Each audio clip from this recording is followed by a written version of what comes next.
Leur parade compte parmi les plus dynamiques, les plus éblouissantes et les plus invraisemblables de la nature. Il y a des fusées, des explosions d'étincelles et des projections de fumée bleue. Et des longues chaînes qui ressemblent à des lanternes japonaises s'étendant à perte de vue. C'est magique. Certains clignotent, certains étincellent. D'autres se contentent de luire. Mais on commence seulement à découvrir la plupart d'entre eux. Et soudain, voilà qu'il y en a partout au fond. Cachés dans les recoins les plus profonds, les plus sombres et les plus reculés de notre planète, ces créatures lumineuses n'aiment pas le devant de la scène. Mais lorsqu'on les étudie de plus près, on s'aperçoit que la lumière qu'ils créent est omniprésente. Si ce n'était pas important, on n'en verrait pas sur tout l'arbre du vivant. Aujourd'hui, les scientifiques poussent ces créatures mystérieuses et leurs parades extraordinaires sous le feu des projecteurs. Certains veulent même exploiter leur lumière et mettre à profit plusieurs millions d'années d'évolution pour améliorer notre propre espèce. Nous devons aller au fond des océans pour trouver ces animaux qui émettent de la lumière, afin de mieux nous comprendre nous-mêmes. Pour moi, il y a un lien magnifique. Il est temps de faire toute la lumière sur ces créatures.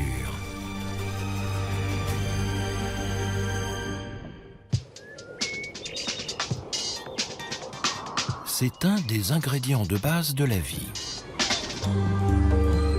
Nous absorbons son énergie, nos horloges sont réglées dessus, nous en avons besoin pour voir. La lumière est si précieuse que nous l'avons apprivoisée pour la faire durer toute la nuit. Imaginez un monde sans elle.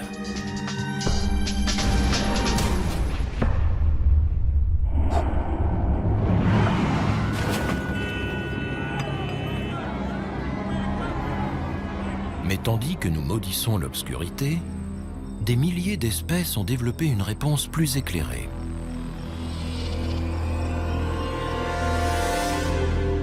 Sans brûler une once de combustible fossile. On appelle ça la bioluminescence, la lumière vivante.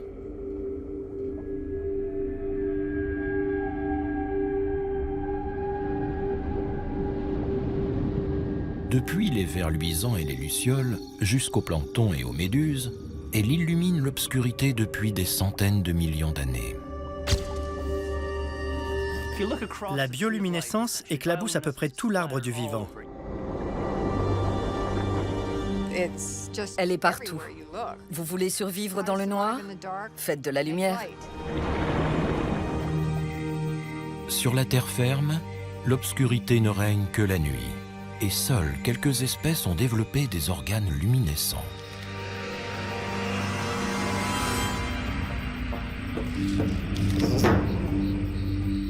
Mais si vous descendez dans les profondeurs abyssales de l'océan, là où réside la majeure partie des animaux de la planète, vous verrez que c'est une toute autre histoire.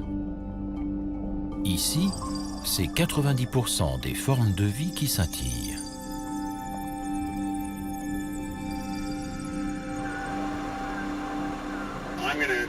Je vais m'éloigner du mur et me diriger vers le large. Surface, ici Nadir. Notre profondeur actuelle approche les 100 mètres. Équipement de survie, OK.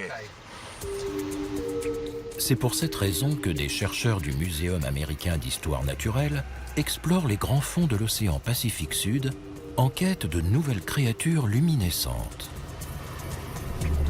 Je mets le moteur en marche.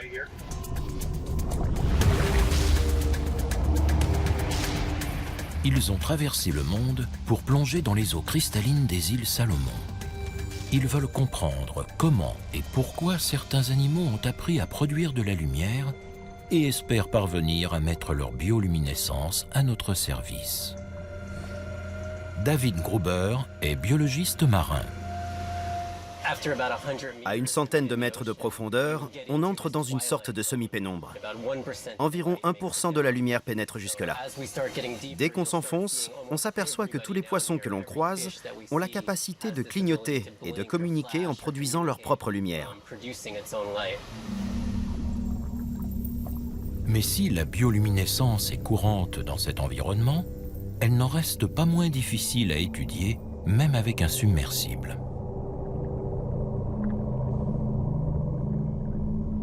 L'eau est trop sombre, les distances sont trop grandes et la lumière qu'émettent les animaux est trop imprévisible. Les conditions de travail sont déjà pénibles pour des biologistes marins, mais pour un neurobiologiste comme Vincent Piribone, c'est encore plus déstabilisant. Moi, je suis un rat de laboratoire. Donc je dois avouer que c'est vraiment effrayant pour moi d'être ici. J'essaie de conserver mon sang-froid et de me concentrer sur la mission, sans trop penser au fait que j'ai plusieurs tonnes d'eau au-dessus de moi en ce moment. Je suis là pour la science. Alors je continue.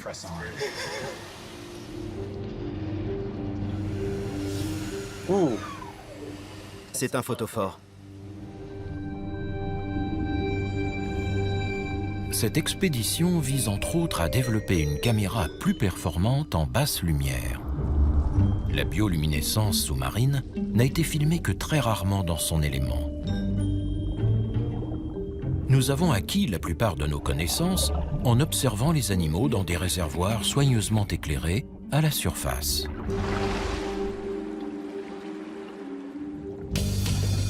Le célèbre poisson pêcheur, par exemple, avec son appât lumineux. Ou le poisson vipère, harnaché de lumière, un des prédateurs les plus redoutables des abysses. En général, les scientifiques les attrapent dans des petits chaluts comme celui-ci. Bob, tu retournes le filet? Oui. Ok, merci. Puis, ils étudient leurs organes lumineux pour en comprendre le fonctionnement. C'est ce que tente de faire le biologiste John Sparks avec ce poisson vipère. Ils ont beau être très féroces, ils sont relativement petits. Ça, c'est un monstre pour cette espèce. Il y a plein de variétés différentes qui sont difficiles à distinguer. Je n'en avais jamais vu d'aussi gros.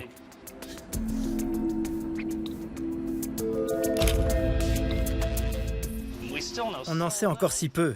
C'est frustrant. Il faut remonter les organismes en vie, c'est difficile. Et il faut photographier suffisamment d'espèces pour que ça ait du sens. Mais c'est compliqué pour nous de faire un vrai travail scientifique, parce qu'on a très peu de données. Ce que veulent savoir les chercheurs, c'est comment les attributs luminescents ont pu se répandre autant dans les abysses. Et pourquoi, dans un monde rempli de prédateurs, les animaux sont-ils prêts à dépenser une telle énergie pour s'illuminer et sortir du lot?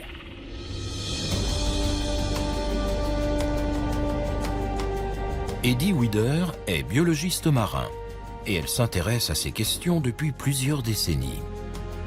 Spécialiste de la lumière vivante, elle a été l'une des premières à l'étudier sous l'eau.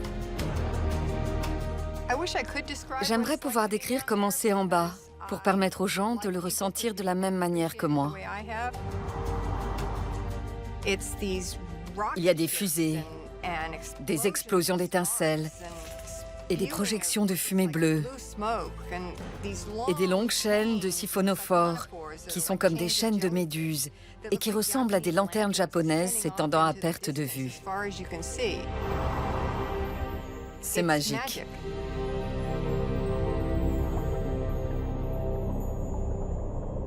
Elle a mis au point sa propre méthode pour déclencher ces spectacles lumineux sous-marins. Elle a monté un grand écran à l'avant de son submersible. Les créatures qui le touchent s'illuminent et la chercheuse peut alors les filmer en basse lumière.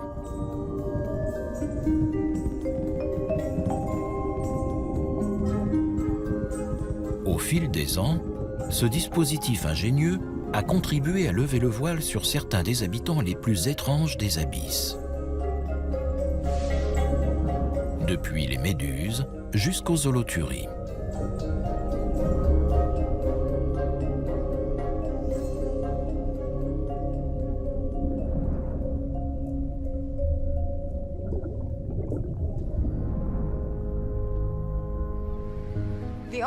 L'océan est le plus vaste habitat naturel de la planète, et de loin. C'est un environnement très inhabituel. Il n'y a pas d'arbres ni de buissons pour se cacher. Et pourtant, on y joue aux mêmes parties de cache-cache que sur la terre ferme. C'est là qu'intervient la bioluminescence.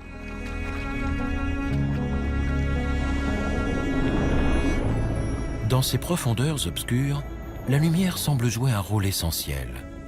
Et les êtres vivants ont appris à l'utiliser de différentes façons et pour différentes raisons.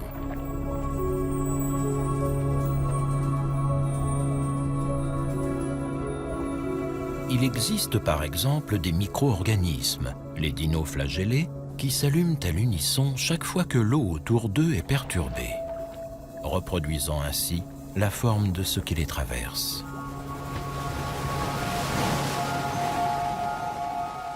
Ce spectacle inoubliable est réservé à quelques élus.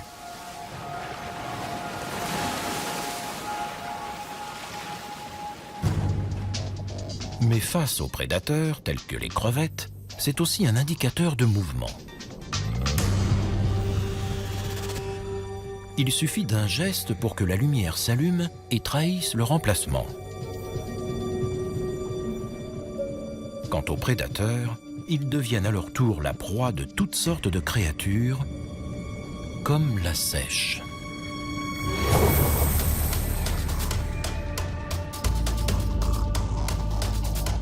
Certaines crevettes possèdent cependant leur propre mécanisme de défense lumineuse. En cas d'attaque, elles envoient de grands éclairs de lumière pour désorienter l'ennemi. Beaucoup d'animaux sont capables d'utiliser la luminescence de cette manière. On a des crevettes qui projettent la lumière par la bouche, comme un dragon crachant du feu, pour aveugler temporairement leurs prédateurs tout en s'éloignant dans l'obscurité.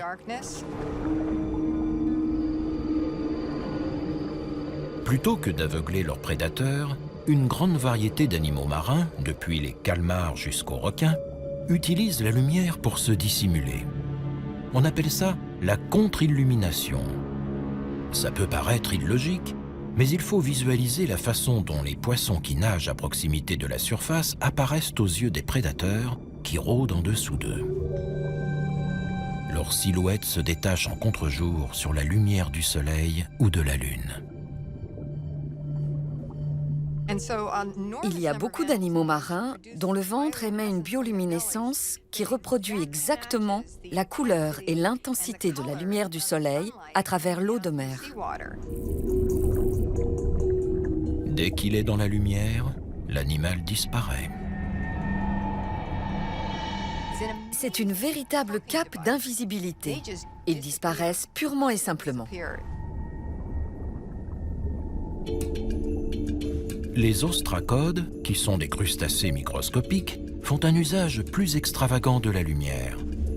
Ils s'en servent pour se distinguer et impressionner le sexe opposé. Les ostracodes font à peu près la taille d'une graine de sésame. Et ils produisent une quantité de lumière incroyable pour un si petit organisme. Ils font gicler un petit point, s'éloignent, puis ils en font gicler un autre et encore un autre. L'espacement des points est propre à chaque espèce. Il permet à la femelle de savoir avec quel mâle elle peut s'accoupler. C'est comme quand on écrit dans le ciel, sauf que c'est de la lumière. C'est magnifique.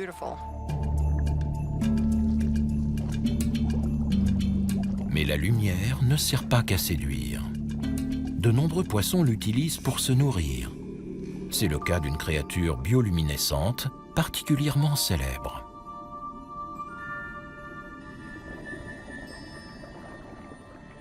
What is it? It's so pretty. Souvenez-vous du monde de Nemo. Good feelings gone. Cet appât est conçu pour attirer un poisson ou une petite crevette qui vient l'avaler et se fait happer par un piège vivant aux dents acérées. Appât,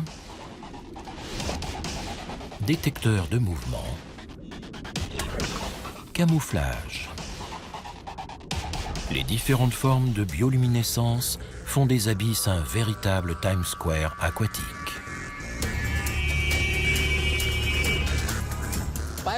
La bioluminescence était un outil disponible, et on s'est dit, on pourrait en faire ceci ou cela. Ils s'en servent pour trouver de la nourriture, pour ne pas être mangés, pour séduire, et enfin pour communiquer. Tout comme ces signaux communiquent avec nous. C'est très important non seulement pour l'individu, mais aussi pour l'espèce. Malgré les risques, la lumière illustre brillamment la théorie de Darwin sur l'évolution. Des bactéries jusqu'aux méduses et aux poissons, elle favorise la survie des êtres vivants. Cependant, la question reste entière. Comment la première étincelle de lumière vivante a-t-elle surgi ?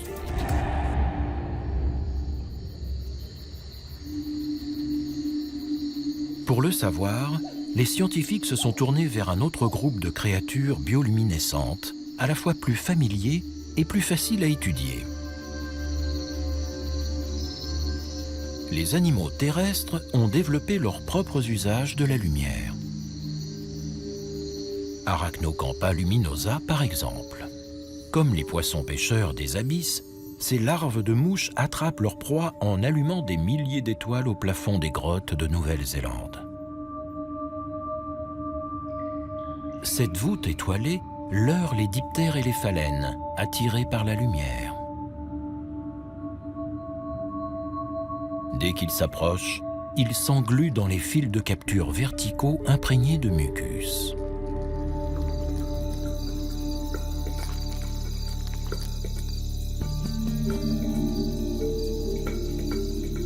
D'autres créatures bioluminescentes, comme ce myriapode de la Sierra Nevada, utilisent la lumière non pour attirer leur proie, mais plutôt pour signaler un danger et décourager les prédateurs. Le mille-pattes sécrète du cyanure. Son éclat radioactif décourage les éventuels prédateurs.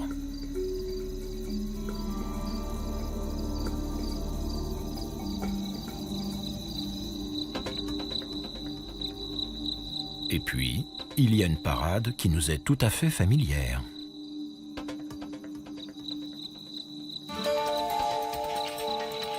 Les flashs lumineux des lucioles sont une des stratégies de séduction les plus complexes jamais développées. Le nec plus ultra de la déclaration d'amour.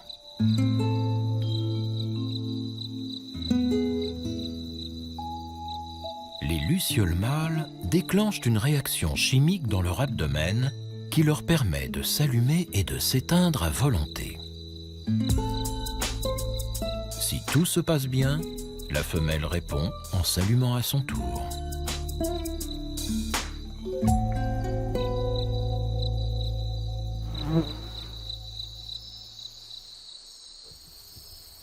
Biologiste à l'université de Floride, Mark Branham étudie ce langage amoureux sophistiqué depuis 15 ans. C'est comme déchiffrer un code. Un code secret en 2 parties. Quand on étudie soigneusement la séquence de ces flashs, on retrouve des caractéristiques normalisées. Ce sont sans doute les éléments du signal qui disent « J'appartiens à l'espèce suivante ». L'une des 2000 espèces que compte la famille des lucioles, qui sont en fait des coléoptères.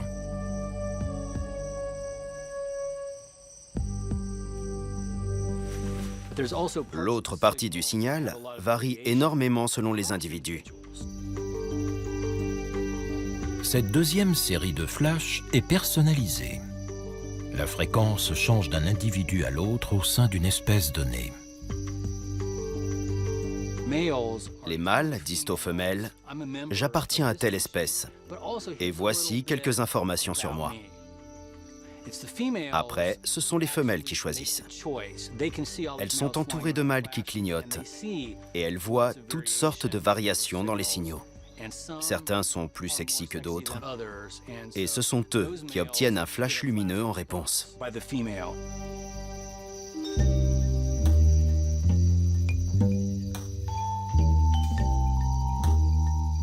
Grâce à leurs yeux énormes, façonnés au fil du temps pour détecter la moindre trace de lumière, le mâle voit la réponse et localise ainsi la femelle. Il lui envoie à nouveau un signal, elle lui répond et ils échangent ainsi jusqu'à ce que le mâle détermine sa position exacte et vienne se poser à côté d'elle. C'est la Saint-Valentin. C'est le même principe que les oiseaux qui font la roue ou qui chantent et croassent. Pour optimiser ses chances en matière de reproduction, il faut sortir du lot. Et la lumière est un excellent moyen d'aller droit au but. On ne peut pas rater un flash par une chaude nuit d'été.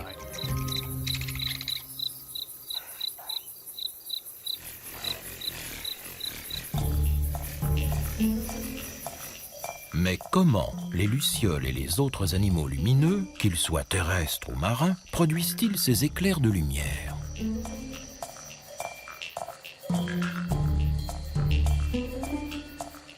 Les coléoptères luminescents ont été les premiers à nous éclairer sur la question. En 1885, alors qu'il travaille sur un cousin de la luciole appelé pyrophore, le biologiste français Raphaël Dubois parvient à identifier le mécanisme chimique de sa luminosité. C'est le résultat d'une réaction entre deux substances qu'il nomme d'après Lucifer, le porteur de lumière. La luciférine fait office de combustible, un peu comme de l'essence. Tandis que la luciférase, qui est une enzyme, déclenche la réaction à la manière d'une bougie. Lorsque ces deux substances sont associées en présence d'oxygène et d'autres éléments clés, elles réagissent. Et le surplus d'énergie est libéré sous forme de lumière.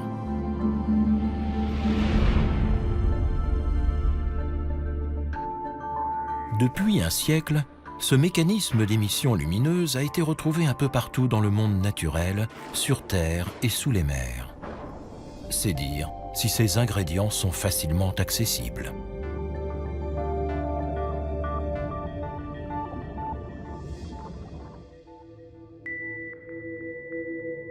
Les composants chimiques diffèrent d'une créature à l'autre, mais le principe du combustible et du déclencheur reste le même. Chez les lucioles et les larves, comme chez les méduses, les poissons, les escargots et même les champignons.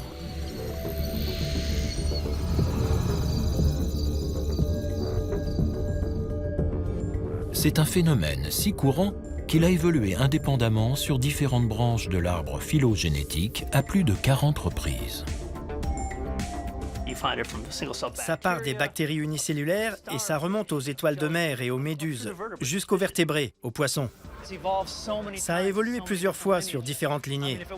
Si ce n'était pas important, on n'en verrait pas sur tout l'arbre du vivant. En matière de survie de l'espèce, rien ne peut rivaliser avec la lumière.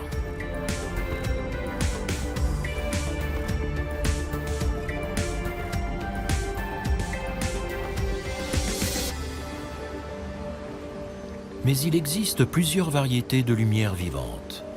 Dans les îles Salomon, les chercheurs du Muséum américain d'histoire naturelle se préparent à l'étudier sous une autre forme.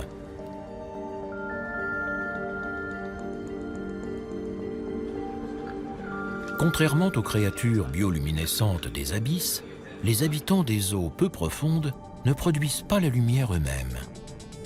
Ils emmagasinent la lumière émise par une source externe et la restituent dans une autre couleur. On appelle ça la biofluorescence. Si vous avez déjà dansé sous une lumière noire ou regardé une empreinte apparaître dans une série policière, vous connaissez le concept.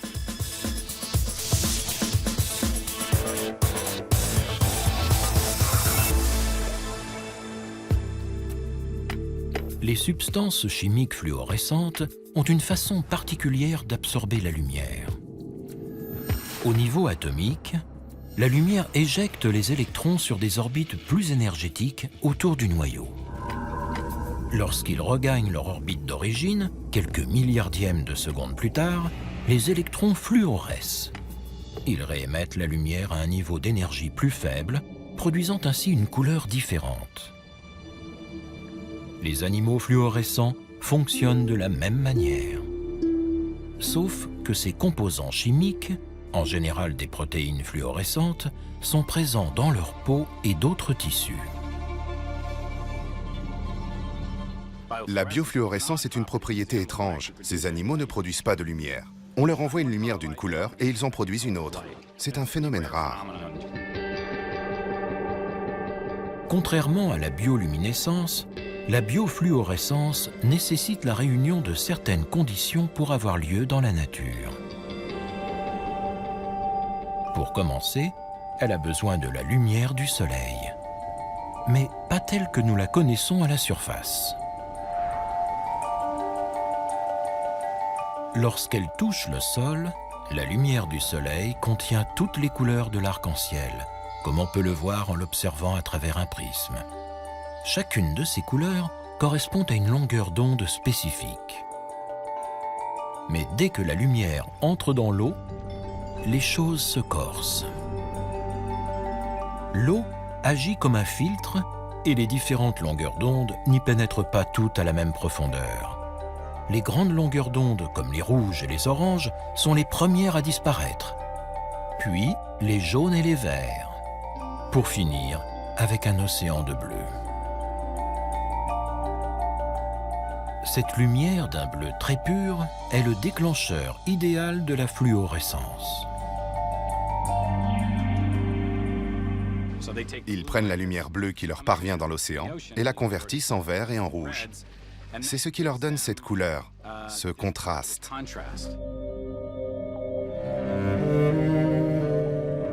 Selon leur composition chimique, les protéines fluorescentes émettent différentes couleurs, qui peuvent toutes être difficiles à voir. Des filtres spéciaux sont nécessaires pour empêcher la lumière visible de les camoufler. Ça explique sans doute que ce phénomène soit passé inaperçu pendant si longtemps. On ignore encore comment les animaux utilisent la fluorescence. Chez les coraux, où elle semble être omniprésente, elle pourrait agir comme une sorte d'écran protecteur en défléchissant les rayons UV nocifs du soleil ou en absorbant les sous-produits dangereux de la photosynthèse. Un corail, c'est un rocher recouvert de quelques couches cellulaires bourrées de protéines fluorescentes. Ces animaux consacrent beaucoup d'énergie à les produire. Pourquoi? C'est un mystère.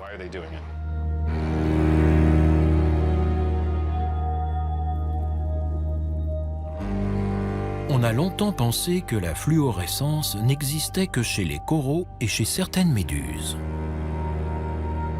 Mais des études récentes montrent qu'elle est sans doute beaucoup plus répandue. Et en 2012, alors qu'il filme une mosaïque de coraux fluorescents dans les îles Caïmans, David Gruber et John Sparks font une incroyable découverte. Il était 10 heures du soir et on plongeait sur le mur de corail à environ 25 mètres de profondeur. On prenait plein de photos du récif corallien pour pouvoir faire un montage.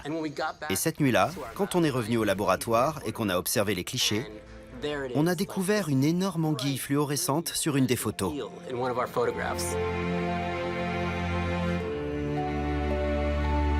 C'est la première fois qu'ils voient un poisson fluorescent. On s'est demandé ce que c'était. On croyait que le photographe qui nous accompagnait avait utilisé Photoshop pour nous faire une blague. Non. J'augmente la lumière. Au départ, on n'y a pas cru. On pensait qu'il devait y avoir une saleté sur l'objectif. En fait, il y avait une anguille fluorescente qui s'était incrustée sur notre photo. Je m'approche d'eux. L'anguille leur ouvre les portes d'un nouveau monde. Ça continue à s'allumer. Armés de lumière bleue et de filtres jaunes, ils commencent par traquer la fluorescence près de chez eux, dans les aquariums. Ah, lui là. et ils la découvrent partout, tout le long de la chaîne alimentaire. Non, regardez ça. Chez les hippocampes, les raies et même certains requins. Ah, pas mal. T'as filmé le requin? Qu'est-ce qu'il brillait? Autant de créatures qui cachaient leur véritable couleur.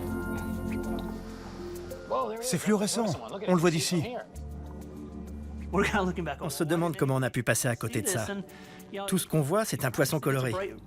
Pour savoir qu'il est fluorescent, il faut se poser la question, mais quand on commence à chercher, c'est partout.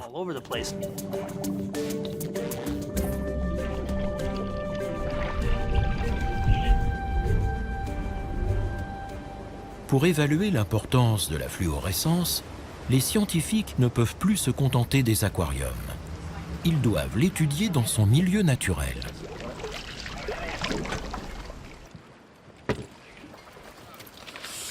C'en est plein. J'ai coupé un morceau de récif. Ces petites créatures sont des blennies. Ce qui est bien, c'est que tous ces groupes sont très fluorescents. Ces poissons se ressemblent, mais ils appartiennent à des espèces distinctes. Et si on les met sous une lumière fluorescente, ils sont très différents. Dans le bleu monotone des profondeurs sous-marines, les taches et les rayures fluorescentes sont peut-être comme des codes-barres qui indiquent en secret l'identité de leurs propriétaires à d'éventuels partenaires.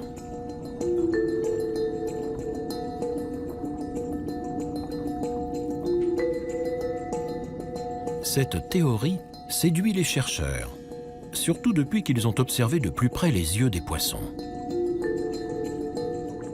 Contrairement aux êtres humains, la plupart des poissons fluorescents ont les yeux équipés d'un filtre jaune qui sert à bloquer le bleu ambiant de l'eau et fait ainsi ressortir les couleurs éclatantes de la fluorescence.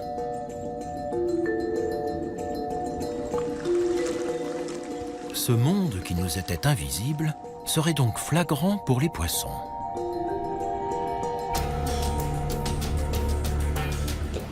Le récif corallien est soumis à une concurrence très forte. La biodiversité y est très importante et toutes ces créatures se disputent l'espace. La fluorescence leur permet d'enrichir leur environnement. Et on commence seulement à découvrir le monde qu'ils voient depuis des millions d'années. On va faire un test. Amenez le patient. Pour le neurobiologiste Vincent Pirébonne, la découverte de nouveaux animaux fluorescents est très excitante. Incroyable. C'est génial. Il s'intéresse en particulier aux protéines qui font fluorescer les poissons.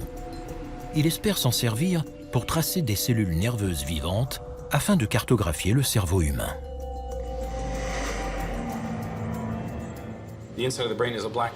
L'intérieur du cerveau est une boîte noire. C'est sûrement l'instrument le plus extraordinaire qui existe. Rien ne s'approche des capacités du cerveau humain. Et pourtant, nous n'avons absolument aucune idée de la façon dont il fonctionne. On est donc allé dans l'océan chercher des protéines qu'on pourra mettre dans les cellules nerveuses pour les rendre lumineuses. Et en interprétant ces informations, on saura comment le cerveau fait ce qu'il fait. Les scientifiques ont recours aux protéines fluorescentes pour étudier les mécanismes internes des cellules. Ces travaux ont débuté avec la protéine fluorescente verte, ou GFP, isolée pour la première fois chez cette méduse. La protéine fluorescente verte est comme un petit réflecteur de vélo qu'on peut attacher à n'importe quelle protéine. Et ensuite, on observe en temps réel les mouvements de cette protéine dans la cellule vivante. Pour cela, ils prennent le gène de la protéine fluorescente verte et l'insèrent à l'intérieur des cellules. Une fois qu'elles contiennent ces instructions génétiques, les cellules visées produisent la protéine. Il ne reste plus alors qu'à projeter une lumière bleue pour qu'elle fluoresce en vert. Ça a révolutionné notre capacité à observer l'intérieur de cellules vivantes au niveau protéique. Récompensée par un prix Nobel de chimie, la découverte des GFP nous permet de mieux comprendre comment le cancer se propage. Ici, des cellules malignes circulant dans les vaisseaux sanguins. Ou encore, comment les virus infectent l'organisme et se multiplient. Ici, le VIH, le virus du sida, passant d'une cellule à l'autre. Les chercheurs peuvent même attacher des GFP à des gènes de virus résistants et les placer dans l'ADN de souris et de chats afin d'évaluer l'efficacité d'un traitement contre le sida, créant ainsi des animaux entièrement fluorescents. La GFP est une découverte magnifique qui fait apparaître les cellules en vert. En gros, ça permet de voir l'invisible. Depuis, les GFP ont été manipulés pour fluorescer dans d'autres couleurs. Ainsi, on peut suivre différentes cellules simultanément. Très vert. Oui, très vert, c'est superbe. Et ce n'est pas tout. Explorant les abysses en quête de nouvelles protéines fluorescentes, les scientifiques ont trouvé diverses couleurs du spectre lumineux. Mais le tissu cérébral humain pose un problème particulier. Il est très dense et aucune des couleurs découvertes jusqu'à présent ne peut facilement le traverser. Les neurobiologistes cherchent donc des couleurs avec une longueur d'onde supérieure, comme le rouge lointain et l'infrarouge. Les rouges sont un peu mieux, ils vont plus loin. Mais l'infrarouge traverse tout le tissu. En neurobiologie, notre but ultime a toujours été de trouver un rouge le plus lointain possible. Exactement. Je l'ai. Il faut absolument qu'on sorte ces trucs de l'eau. Il n'y a qu'ici qu'on en a découvert. Alors on revient chercher d'autres couleurs et d'autres intensités. C'est notre mission. Pour trouver ces créatures lumineuses, les chercheurs plongent de nuit quand aucune lumière naturelle ne perturbe leur vision. On part prélever des échantillons. On cherche de la biofluorescence quelque part dans le récif. On va utiliser cette caméra. Ils stimulent la fluorescence à l'aide d'une lumière reproduisant le bleu des fonds marins pendant la journée. Puis ils bloquent cette lumière bleue en équipant leur masque d'un filtre jaune semblable à celui que l'on trouve sur les yeux des poissons. Comme ça, on est sûr que les différentes créatures qu'on observe dans l'eau sont vraiment biofluorescentes. C'est parti? Oui.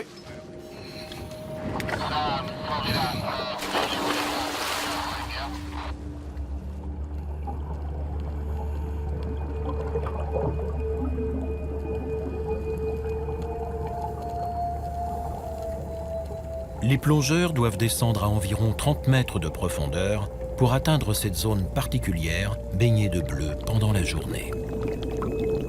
C'est le meilleur endroit pour trouver des animaux fluorescents.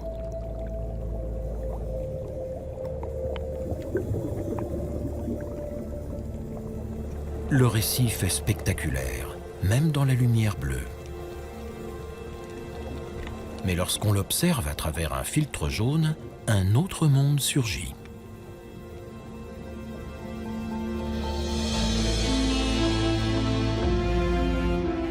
Un paysage fantastique en technicolor.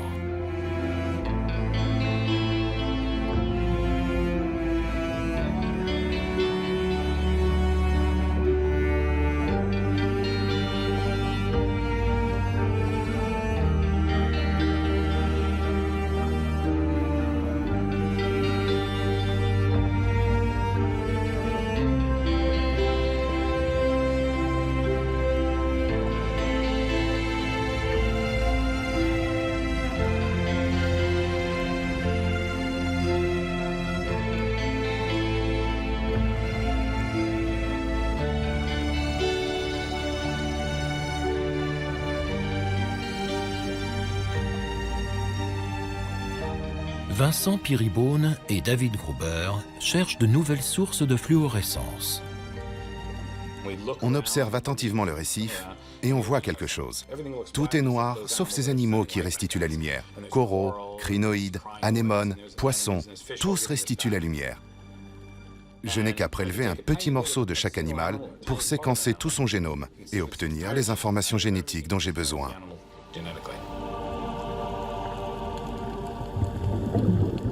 Ils s'intéressent en particulier aux animaux qui fluorescent en rouge, et ils sont nombreux sous l'eau. Mais ils ne sont pas tous utilisables. Pour produire cette couleur rouge, certains ont recours à une combinaison de protéines qui rend l'observation du cerveau trop compliquée. Pour optimiser leurs chances, les biologistes prélèvent un maximum d'échantillons. Après toi. Tu veux bien arrêter le moteur pour moi et t'éloigner du mur? T'étais pas tout seul en bas. Oui, il y avait beaucoup de requins. Je filmais et j'étais là à lui faire de grands signes. Celui qui ressemble à une feuille, là. C'est dingue, t'as vu? On dirait un sapin de Noël. Et j'en ai un autre comme ça. Allons les observer, c'était extraordinaire.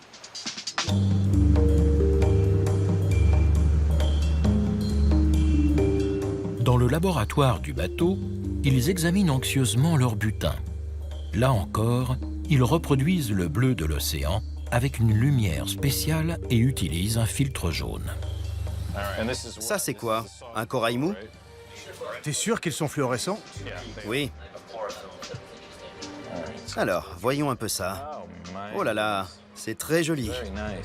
Les éléments les plus prometteurs sont étudiés au microscope. C'est quoi? C'est fou! C'est un corail? Non, c'est juste une partie. J'aimerais que ce bateau arrête de tanguer. Envoyez un message radio. Dites-leur d'immobiliser le bateau. Les échantillons collectés ne s'avèrent pas toujours fluorescents. Rien. C'est pas du tout fluorescent. Non. Non, pas du tout. Ils isolent cependant plusieurs spécimens verts intéressants et les prennent soigneusement en photo avant de les congeler.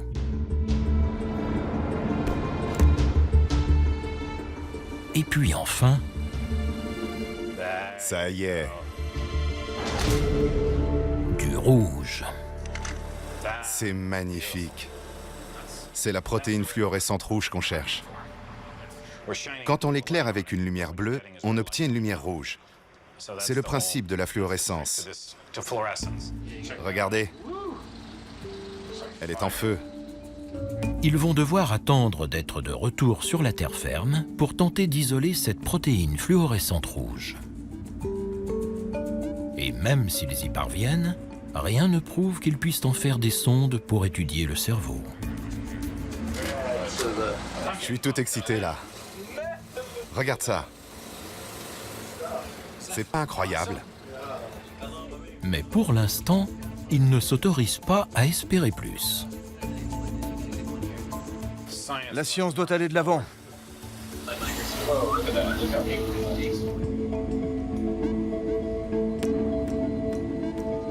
De retour à New York, John Sparks et David Gruber récupèrent leurs échantillons dans le congélateur du Muséum américain d'histoire naturelle. Ils commencent à analyser minutieusement plusieurs centaines de spécimens fluorescents.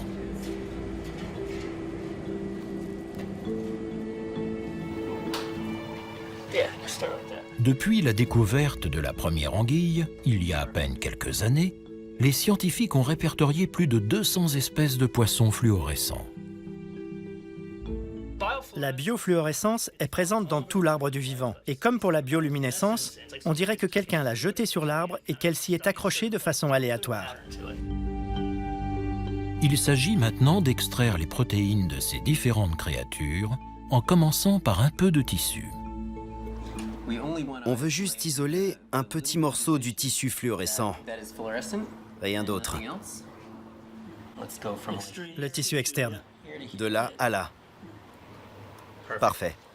Et maintenant, on le met là. Magnifique. À partir de là, ils peuvent isoler les gènes qui produisent les protéines responsables de la fluorescence. Les échantillons les plus prometteurs sont aussitôt transmis à Vincent Piribone.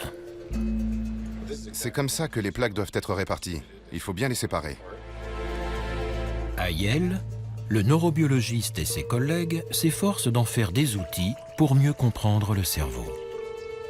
Grâce à une manipulation génétique, il fusionne les protéines fluorescentes avec d'autres protéines sensibles au voltage, le langage des cellules cérébrales. Il y en a pour 1 heure. Ok. C'est ce qu'ils ont fait récemment avec la protéine fluorescente verte et un cerveau de drosophile moins dense que le nôtre. Il nous faut une protéine qui change rapidement d'intensité, clair, sombre, pour suivre la succession rapide des signaux électriques dans la cellule. Cette protéine lumineuse sensible au voltage a alors été administrée à une mouche. On peut maintenant observer son cerveau à l'aide d'un microscope spécial pendant qu'elle réfléchit. Chaque fois qu'un neurone décharge, le voltage change et l'intensité de la luminosité aussi. Je dois avouer que c'est très excitant d'être là et de pouvoir observer le cerveau d'un être vivant fonctionner en temps réel.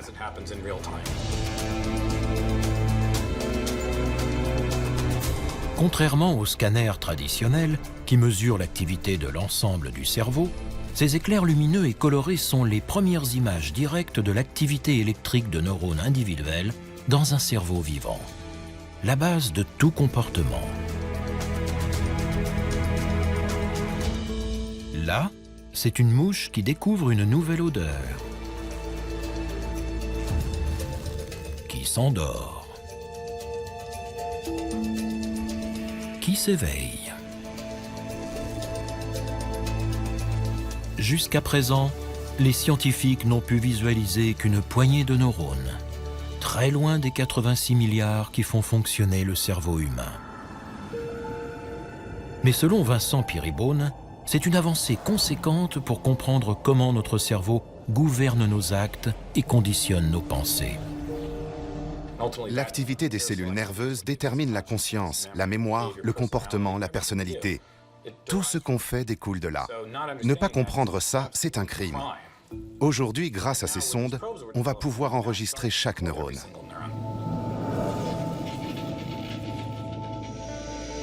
Pour cartographier un organisme plus évolué qu'une mouche, il manque cependant un ingrédient clé, les fameuses protéines fluorescentes rouges. Le cerveau d'une mouche est petit et relativement transparent. Les protéines fluorescentes vertes peuvent facilement le pénétrer. Mais pour un encéphale plus volumineux et plus complexe, les scientifiques ont besoin d'infrarouge. Le but, c'est de pouvoir projeter un rayon rouge lointain qui pénètre mieux le tissu. Tout le monde veut du rouge. Il faudra des années pour explorer les centaines d'échantillons prélevés dans les îles Salomon. Les chercheurs s'efforcent toujours de purifier le corail rouge vif qui les a tellement enthousiasmés sur le bateau. Mais parmi les membres de la famille des poissons lézards, ils en ont pêché un qui semble assez bien fluorescer dans le rouge lointain. Apparemment, cette fluorescence est l'œuvre d'une seule protéine que Vincent Peerybone espère modifier rapidement pour illuminer les neurones. Ces outils que nous développons et que d'autres labos développent nous permettent de voir des choses que nous voulions voir depuis la naissance des neurosciences il y a 100 ans.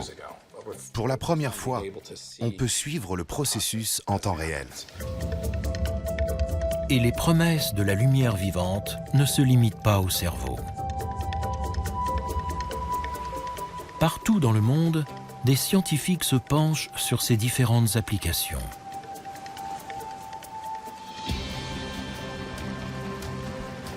En Floride, Eddie Weider utilise des bactéries bioluminescentes pour mettre en évidence la pollution. Les toxines présentes dans l'eau polluée interfèrent avec la faculté des bactéries à produire de la lumière. Plus l'eau est polluée, plus la lumière est faible. On a donc une mesure relative de la toxicité. La biologiste prélève des échantillons de sédiments dans les estuaires menacés et les mélange avec des bactéries bioluminescentes pour mesurer la lumière qu'elles libèrent. Cette méthode permet de détecter la pollution rapidement et à moindre coût. d'autres chercheurs ont modifié des gènes de lucioles dans l'espoir de créer des arbres bioluminescents qui éclaireront peut-être nos villes un jour. Un autre laboratoire a utilisé des bactéries marines pour produire un éclairage sans électricité. Et même si l'on est très loin d'un traitement contre le cancer ou d'une cartographie du cerveau, une entreprise a mis la bioluminescence à la portée du grand public avec une glace vert fluorescent qui coûte la bagatelle de 200 € la boule.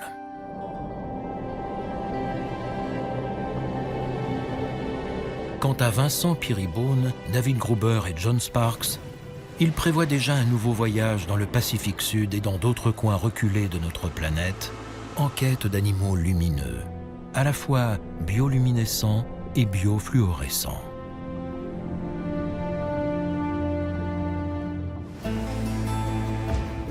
Les êtres humains ne peuvent pas les fabriquer ex nihilo. Nous avons besoin de ces coraux et de ces poissons pour trouver les molécules qui nous permettront d'éclairer les mécanismes internes de notre corps. Je trouve ça incroyablement génial. Nous commençons seulement à découvrir les lumières cachées de ce monde mystérieux. Qui sait quelles splendeurs éblouissantes nous attendent encore? Mais grâce à ces incroyables créatures, notre espèce semble désormais promise à un brillant avenir.